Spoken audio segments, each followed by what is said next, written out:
Indian bureaucracy को देखें तो it is a very old dog. ये तो ब्रिटिश के ज़माने से चल रही है और वही ब्यूरोक्रेसी कांग्रेस के टाइम भी थी और वही ब्यूरोक्रेसी मोदी के टाइम भी है।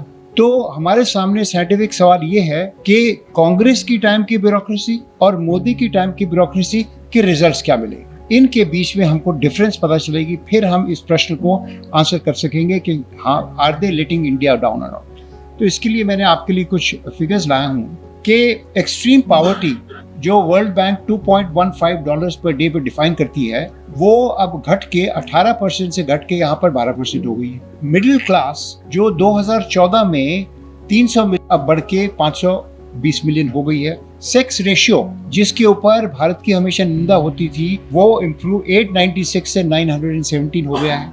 मैटरनल मोर्टेलिटी यानी कि जन्म देते समय माँ का मृत्यु हो जाना 130 से लेकर 93 हो गया है। इन्फेंट मोर्टेलिटी की बात करें तो 40 से कम होके वो 25 हो गया है। डाउरी डेथ्स जो हमारे देश के लिए अभी भी कलंकित हैं, 8,455 से कम होके 6,405 तक पहुंच गया है। तो यदि आप इन फिगर्स को देखें और यदि आप देखें तो कितने डायरेक्ट बेनिफिशियरीज इंक्लूड हुए हैं। इनकम टैक्स में 182% जो इंक्रीज हुआ है डायरेक्ट टैक्सेस कलेक्शन में। और ये जो अगर आंकड़े आप देखें तो हम बोल सकते हैं कि दोनों ब्यूरोक्रेसीज के कंपैरिजन में प्रधानमंत्री मोदी ने अपनी ब्यूरोक्रेसी से अधिक काम निकाला है।